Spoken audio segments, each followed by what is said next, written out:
ಗುರುಭ್ಯೋ ನಮಃ. ಓಂ ಶ್ರೀ ವಿಶ್ವಕರ್ಮ ಪರಬ್ರಹ್ಮಣೇ ನಮಃ. ಇವತ್ತಿನ ದಿವಸ ನಾವು ಗುರು ಪೌರ್ಣಿಮೆಯ ನಿಮಿತ್ತ ಈ ಗುರು ಪೌರ್ಣಿಮೆಗೆ ಮತ್ತೊಂದು ಹೆಸರು ವ್ಯಾಸ ಪೌರ್ಣಿಮಾ ಅಂತ ಕೂಡ ಕರೀತಕ್ಕಂಥದ್ದು. ವೇದವ್ಯಾಸ ಅಂತ ಇರ್ತಕ್ಕಂಥ ಒಬ್ಬ ಬಹುದೊಡ್ಡ ಮಹರ್ಷಿಗಳು. ವ್ಯಾಸರು ಹಿಂದೂ ಮಹಾಕಾವ್ಯದ ಮಹಾಭಾರತದ ಕರ್ತೃ ಅಂತಲೇ ಹೇಳ್ತಕ್ಕಂಥದ್ದು. ಹಾಗಾಗಿ ಪ್ರತಿಯೊಬ್ಬರೂ ಕೂಡ ತಿಳಿದುಕೊಳ್ಳಬೇಕಾಗಿದ್ದು ಇಷ್ಟೇ,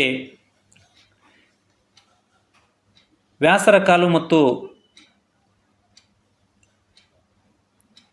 ಅವರು ನಡೆದು ಬಂದಂಥ ದಾರಿಯನ್ನು ನೋಡೋದಾಯಿತು ಅಂತಂದರೆ, ವ್ಯಾಸರು ಪರಾಶರ ಮುನಿ ಮತ್ತು ಮೀನುಗಾರನ ಮಗಳಾದ ಮತ್ಸ್ಯಗಂಧಿ ಅಥವಾ ಸತ್ಯವತಿಯ ಪುತ್ರ.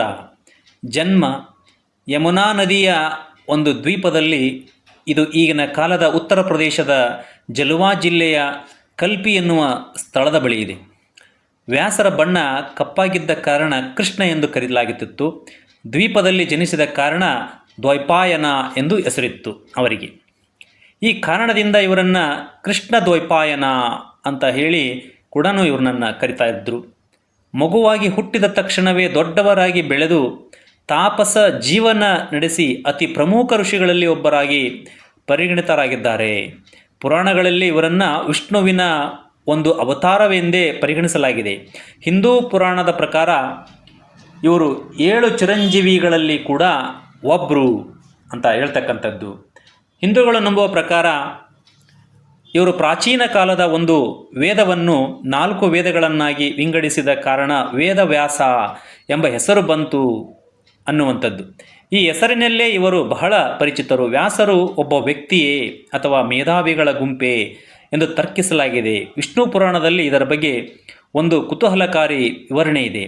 ಇದರ ಪ್ರಕಾರ ಪ್ರತಿ 3ನೆಯ ದ್ವಾಪರ ಯುಗದಲ್ಲಿ ವಿಷ್ಣು ವ್ಯಾಸರ ರೂಪದಲ್ಲಿ ಬಂದು ಮಾನವ ಕುಲದ ಉದ್ಧಾರಕ್ಕಾಗಿ ವೇದವನ್ನು ವಿಂಗಡಿಸ್ತಾನೆ.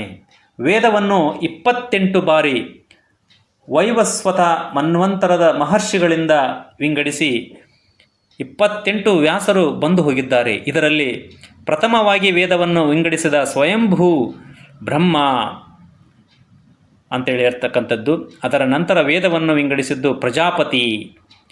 ಹೀಗೆ ಹಲವಾರು ವೇದವ್ಯಾಸರನ್ನು ಕುರಿತು ಇರ್ತಕ್ಕಂಥದ್ದು.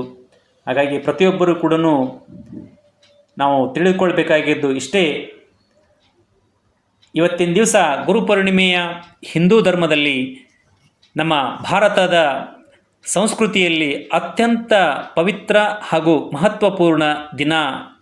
ಈ ದಿನವನ್ನು ವಿದ್ಯಾರ್ಥಿಗಳಾಗಿರ್ಬೋದು, ಭಕ್ತರಾಗಿರ್ಬೋದು, ಸಾಧು ಸಂತರಾಗಿರ್ಬೋದು, ಪ್ರತಿಯೊಬ್ಬರಿಗೂ ಕೂಡ ಗುರುಗಳಿಗೆ ಕೃತಜ್ಞತೆ ಸಲ್ಲಿಸುವ ದಿನವನ್ನಾಗಿ ಆಚರಿಸುವಂಥದ್ದೇ ಗುರು ಪೌರ್ಣಿಮಾ ಹಾಗೂ ವ್ಯಾಸ ಪೌರ್ಣಿಮಾ ಅನ್ನೋಂಥದ್ದು. ಗುರು ಪೌರ್ಣಿಮೆ ಆಷಾಢ ಮಾಸದ ಹುಣ್ಣಿಮೆಯೆಂದೇ ಬರತಕ್ಕಂಥದ್ದು. ಇದು ಗುರುವಿನ ಪೂಜಾ ದಿನ ಎಂಬ ಅರ್ಥ ಕೂಡ ಇರತಕ್ಕಂಥದ್ದು. ಈ ದಿನ ವೇದವ್ಯಾಸರು ಜನಿಸಿದ ದಿನ, ಗುರುಗಳು ಮಹಿಮೆ ನೆನಪಿಸುವ ದಿನ, ಜ್ಞಾನ ಮತ್ತು ಶ್ರದ್ಧೆಗೆ ಕೃತಜ್ಞತೆಯ ದಿನ ಅಂತ ಕೂಡ ಹೇಳುವಂಥದ್ದು. ಹಾಗಾಗಿ ಇತಿಹಾಸ ಹಾಗೂ ಮಹತ್ವವನ್ನು ನೋಡುವುದಾದರೆ, ವೇದವ್ಯಾಸರು ಈ ದಿನವೇ ಜನಿಸಿದರು. ಅವರು ವೇದಗಳನ್ನು ವರ್ಗೀಕರಿಸಿದರು, ಮಹಾಭಾರತ ರಚಿಸಿದರು, ಭಗವದ್ಗೀತೆಯ ಸಾರವನ್ನು ತಂದರು ಅಂತ ಹೇಳುವಂಥ ಮಾತು. ಅದಕ್ಕಾಗಿಯೇ ಈ ಪೂರ್ಣಿಮೆಯನ್ನು ವ್ಯಾಸ ಪೌರ್ಣಿಮೆ ಎಂದು ಕೂಡ ಕರೀತಾರೆ.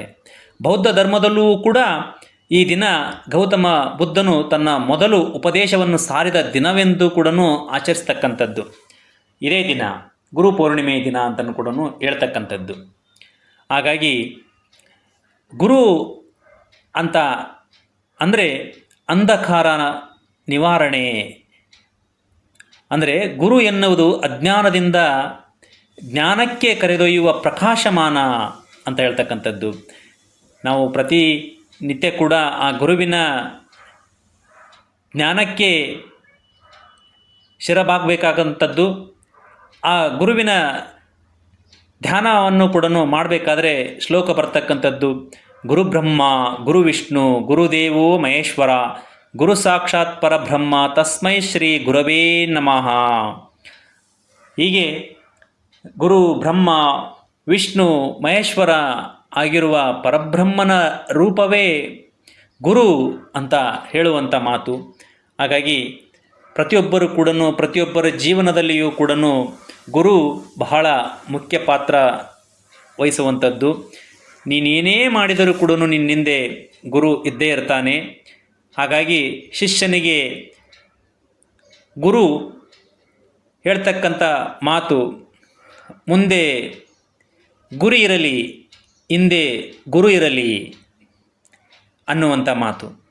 ಪ್ರತಿಯೊಬ್ಬರ ಭವಿಷ್ಯದಲ್ಲಿಯೂ ಕೂಡ ಏಳಿಗೆಯನ್ನು ಬಯಸುವಂಥ, ನಿನ್ನ ಯಶಸ್ಸಿನಿಂದೆ ಇರುವಂಥ ಒಬ್ಬ ಗುರು ಇದ್ದೇ ಇರ್ತಾನೆ. ಅದು ಯಾವ ರೂಪದಲ್ಲಿ ಅನ್ನೋದನ್ನು ಕೂಡ ನಾವು ಮನನ ಮಾಡಿಕೊಳ್ಳುವಂಥದ್ದು ಬಹಳ ಮುಖ್ಯ.